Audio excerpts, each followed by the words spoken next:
নাইবা পেলাম অর্থ করি, নাইবা পেলাম ধন, নাইবা পেলাম সুখের দেখা, হোক না আপন পর।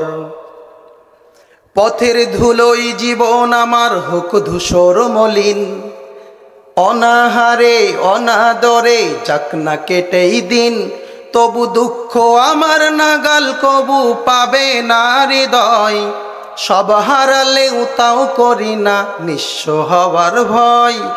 আমি মুসলমান, আমার ধন হলো ঈমান, ঈমান নূরের রৌশনীতে দীপ্ত আমার প্রাণ। বলুন তো এই মুসলমানের দাম আছে না নাই?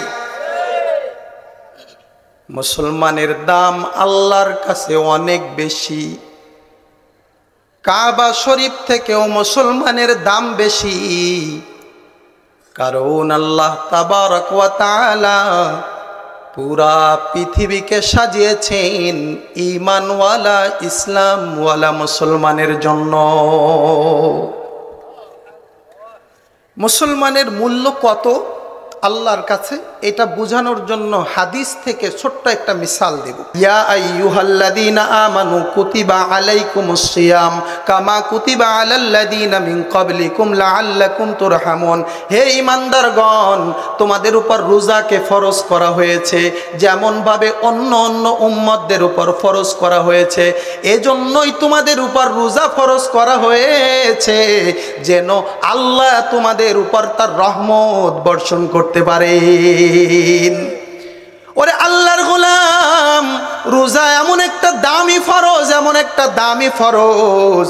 কোরআনে হাকিমের মধ্যে হাদিসে কুদসির মধ্যে আসছে, আল্লাহ বলেন কুল্লু আমালি ইবনে আদামা ইউজাবুল হাসানাতু বিআশরি আমসালিহা ইলা 700 আযিফিন। বনি আদমের প্রত্যেকটা আমলের সওয়াব প্রতিদান তারে দেওয়া হবে। এক একটা আমলের সওয়াব 10 গুণ থেকে নিয়ে 700 গুণ পর্যন্ত বৃদ্ধি করে দেওয়া হবে। কিন্তু ইল্লা সাওম, রোজা বাদে, ফা ইন্না সাওমালি ওয়া আনা আজজি বিহি। আল্লাহ বলেন কারণ রোজা আমার, রোজার প্রতিদানটা আমি যেন তেনভাবে দিব না। রোজা আমার, ইয়াদাউলি শাহওয়াতাহু ওয়া তুআমাহু। আমার বান্দা আমার জন্যই তার শাহওয়াতকে ছেড়েছে, আমার বান্দা আমার জন্যই তার খাদ্য ছেড়েছে, খাবার ছেড়েছে। এজন্য রোজার প্রতিদানটা আমি সাধারণভাবে দিব না, রোজার প্রতিদান আমি আল্লাহ নিজ হাতে দিয়ে দিব। ও মুসলমান, মেজবান যেমন হয় মেহমানদারিও তেমন হয়। মিম্বারের মেহমান হইলে মেহমানদারি একরকম, চেয়ারম্যানের মেহমান হইলে মেহমানদারি একরকম, এমপির মেহমান হইলে মেহমানদারি একরকম, আবার প্রধানমন্ত্রীর মেহমান হইলে মেহমানদারি একরকম। কিন্তু মেজবান যদি হয় আমার আল্লাহ, আসমান জমিনের মালিক আল্লাহ যদি মেজবান হয় ও মুসলমান, আর আল্লাহ যদি মেহমানদারি করায়, তাহলে মেহমানদারিটা কেমন হবে চিন্তা করে দেখেন। ওরে আল্লাহর গোলাম, কারণ দুনিয়ার সব ইবাদত লোক দেখানোর জন্য হতে পারে। একজন নামাজের পরে নামাজ পড়ে লোক দেখানোর জন্য হতে পারে, একজন সিজদার পরে সিজদা করে লোক দেখানোর জন্য হতে পারে। আমি বড় মাওলানা, ওয়াজ নসিহাত করি, এটা লোক দেখানোর জন্য হতে পারে। চিন্তা আসতে পারে মিডিয়ার ভাইরাল হব, বড় বড় বয়ান আসবে, হাজার হাজার টাকা আসবে, এটা লোক দেখানোর জন্য হতে পারে। কিন্তু মুসলমান, সারাদিন ক্ষুধার যন্ত্রণা সহ্য করা, এমন ক্ষুধার যন্ত্রণা বুক কলিজাটা ফেটে যায়, পিপাসার যন্ত্রণা সহ্য করা, পিপাসায় ছাতি ফেটে যায়, কেউ তো বাধা দেওয়ার নেই। ঘরের মধ্যে ফ্রিজের মধ্যে ঠান্ডা পানি রাখা আছে, ঠান্ডা পানি নিয়ে বের করে খাইলে কেউ দেখতে পারবে না। পুকুরের পানির মধ্যে ডুব দিয়ে এক ডোক পানি খাইলে কেউ দেখতে পারবে না। টাকা আছে, খুলনায় গিয়েছি, হোটেলে উঠলাম, হোটেলে যে পর্দা টানায়া বিরিয়ানি খেয়ে পেটটা ভরে নিলাম, কেউ দেখতে পারবে না। কিন্তু আল্লাহর বান্দারা রোজা রেখে আল্লাহর ভয়ে একটু এক ফোঁটা পানিও তার মুখে দেয় না, খাবারও দেয় না, শক্তি আছে তারপরও দেয় না। আল্লাহ বলেন, এমন কষ্ট করে যে বান্দা আমার জন্য রোজা রাখে তার প্রতিদান কেউ দিবে না, আমি আল্লাহ নিজ হাতেই তার প্রতিদানটা দিয়ে দিব। ও মুসলমান, কত আল্লাহর গোলাম যুবক আছে, তাকায় দেখেন বৃদ্ধ বাবাজিদেরকে, তাকায় দেখেন 60 বছর বয়স হয়ে গেছে, 70 বছর বয়স হয়ে গেছে, 70 বছরে কোনো একটা দিন একটা রোজাও ছাড়ে নাই।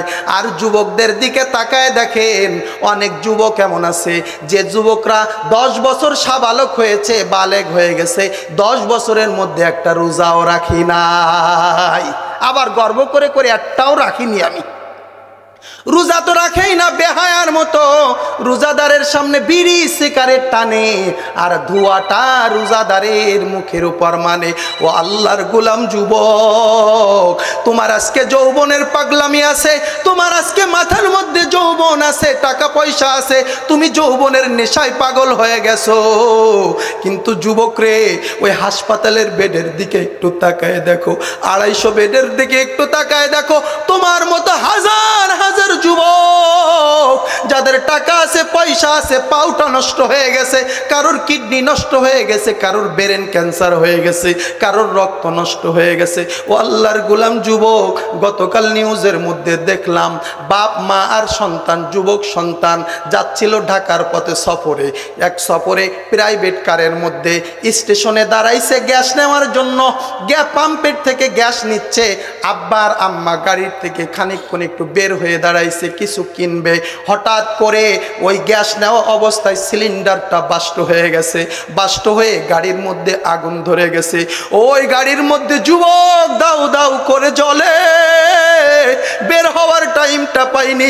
মা ওই দূর থেকে তাকাইয়া তাকাইয়া দেখে তার সন্তান জ্বলে পুড়ে যাইতেছে। বাপটা তার পাই হাত কবুতরের মতো ছটফট করে আর তাকায় দেখে সন্তানটা তার জ্বলে পুড়ে যাইতেছে। কিন্তু সন্তানকে তার আব্বা আম্মা দুজন কেউ বাঁচাইতে পারি নাই। ওরে আল্লাহর গোলাম যুবক, বেশি দূর যাওয়ার দরকার নাই, এই তো এক বছর আগের ঘটনা। বরিশালে যাচ্ছিল প্রায় 350 যাত্রী নিয়ে একটা লঞ্চ, সাগরের উপর আছে, পানির উপর আছে, হঠাৎ করে ইঞ্জিন কভার থেকে আগুন জ্বলে গেল। 350 মানুষ ওই লঞ্চের মধ্যে আগুন ধরে গেল, সবাই হয়রান হয়ে গেল। কেউ তার সন্তান সাথে ছিল, সন্তানরে বাঁচাইতে পারলো না, নিষ্ঠুরের মতো আব্বা সন্তানরে আগুনের মধ্যে রেখে ওই পানির মধ্যে ঝাঁপ দিয়ে পড়ে গেল। কেউ তার বৃদ্ধ বাবা যে ঢাকা থেকে নিয়ে যাচ্ছিল, বাঁচাইতে পারলো না, নিজে ঝাঁপ দিয়ে পানির মধ্যে পড়লো, আব্বা আম্মা মরে গেল।